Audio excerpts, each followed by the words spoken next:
Jammu Links News Top Stories is brought to you by Tasya Herbals alcohol-based hand sanitizer with neem and aloe vera extracts, helping India fight COVID-19. In a strong message to China after the killing of at least 20 Indian soldiers in the violent face-off with Chinese troops, Prime Minister Narendra Modi on Wednesday said that India wants peace, but it is capable of giving a befitting reply it instigated. His remarks came at the 6th interaction with chief ministers by video conferencing to discuss the situation emerging post Unlock 1.0 and plans ahead for tackling the COVID-19 pandemic. इस बारे में किसी को भी जरा भी भ्रम या संदेह नहीं होना चाहिए। भारत शांति चाहता है, लेकिन भारत उकसाने पर हर हाल में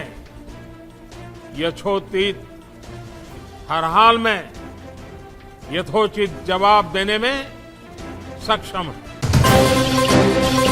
The national highway connecting Union Territory of Ladakh with Kashmir Valley was through for traffic movement as there was no impact of Indian and Chinese border clashes in Galwan Valley on the line of actual control in Ladakh region.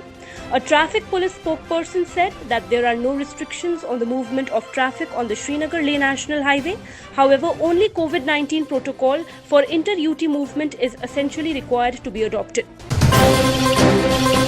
The Jammu and Kashmir administration on Wednesday accorded sanction to adoption of the J&K Municipal Accounting and Budgeting Rules 2020 to facilitate implementation of accrual-based double-entry accounting system in urban local bodies. The approval was given by the Administrative Council, which met under the chairmanship of Lieutenant Governor G.C. Murmu. The wreath-laying ceremony of Indian Army soldiers who lost their lives in Galwan Valley face-off was performed at Army Hospital in Leh on Wednesday.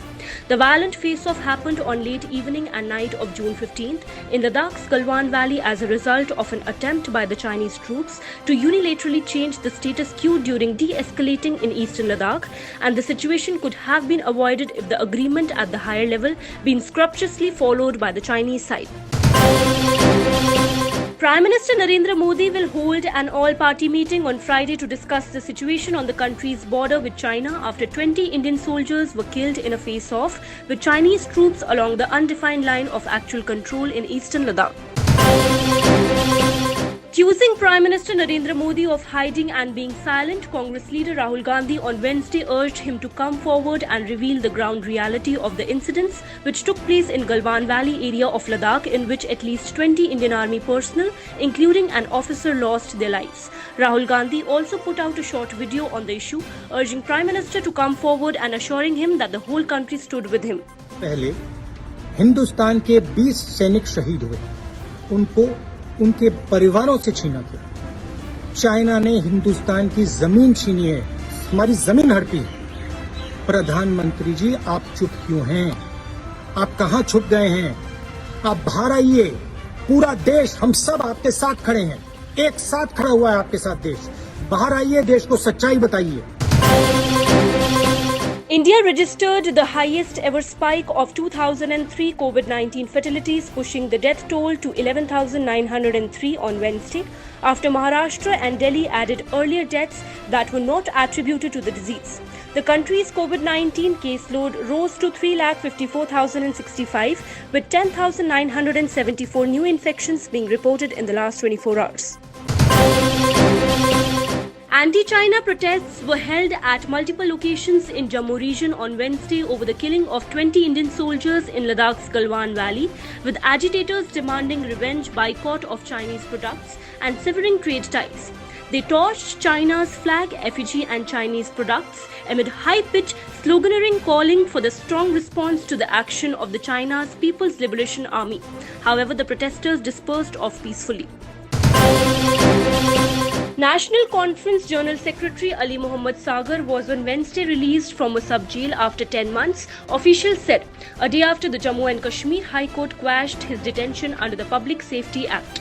Sagar was released from a government guest house, which has been designated as a sub-jail. The six-time MLA was detained in August last year after the special status granted to Jammu and Kashmir under Article 370 was withdrawn.